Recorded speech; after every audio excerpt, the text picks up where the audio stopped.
Hi everybody, it's Mr. E from Art with Mr. E, and we are at the start of a new school year. Actually, we have been back for 4 weeks. The kids have been back for 3 weeks.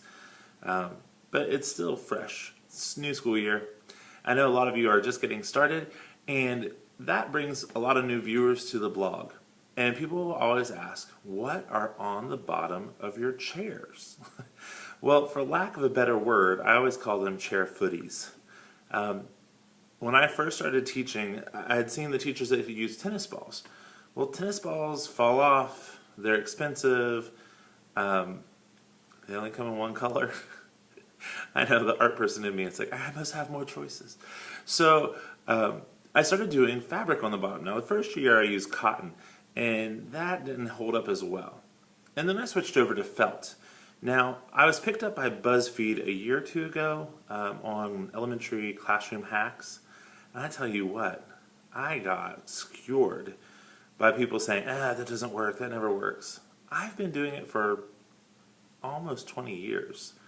And it works for me. You know, if it doesn't work for you, okay. But it does work for me. And maybe it might not work for other people because they're not doing it correctly. So what I do is I put felt on the bottom of my chairs to prevent scratching on my floors and noise. It helps a lot. My floors always look really good at the end of the school year because the felt helps protect them. Anyway, you can use regular felt that you get in the craft section. You know, sometimes you get it for like 25 cents or 22 cents, 23 cents, whatever they sell it for. Sometimes you can get it cheaper than that if it's on sale. When you buy it like this, and I will say that the lighter colors tend to be thinner, and you can kind of tell if you ever hold felt up to the light, you can kind of see where it's thinner and thicker in different places. This kind of felt tends to be a little bit thinner. It will work though, and what you basically do is you get a piece of felt like this and you cut it into thirds. Have it horizontal and cut it into thirds vertically. Does that make sense?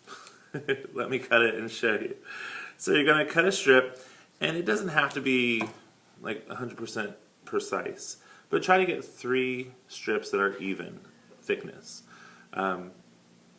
I tried to do 4 before, and it's just too narrow to cover the bottom of the chair well. So you can use this, or you can buy yards of felt. Now I'll say that the felt by the yard does seem to be a better quality overall. You just kind of got to look at it when you go to the store and you know, do the check. Is hold it up, see how thick it is, hold it up to the light and see if you can see through it. If it's thick, you're good to go. Now, what you do is you take your felt and you fold it over. Okay, handy dandy chair right here. And you cover the bottom of it. Now what I tend to do is I have my older students, my 4th graders, at the last couple days of school, you know, when you're done with all your projects and you're just trying to find something to keep them busy and happy, they love to clean. So I have them take off the old footies, and a lot of them can just pop off. You got to peel it kind of like a banana. Sometimes they have to get scissors to help cut the rubber bands, but you get a good, nice thickness rubber band, and I find that the key to keeping them on, because people say, oh, they come off all the time, it doesn't work, blah, blah, blah.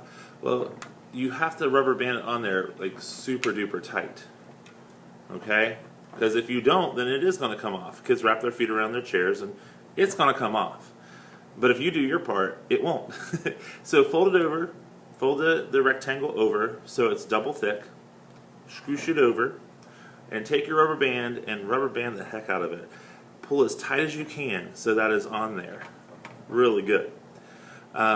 They do collect, just like tennis balls, pieces of dirt and dust and hair and stuff, so you might need to kind of brush them off every once in a while. But you can go, I have a color theme every year in my room, so I just switch out my felt to match whatever color theme I have for that school year.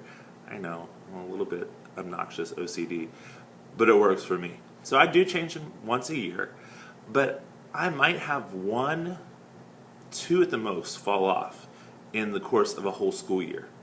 I think that's pretty good, and they're easy to change out and fix. It's a little investment, and it pays off big time for noise, cleanliness of floor, and for my peace of mind having the color. So that's the chair footies. If it doesn't work for you, find your thing that does. But in my classroom, I swear by these. Bye guys, have a great day.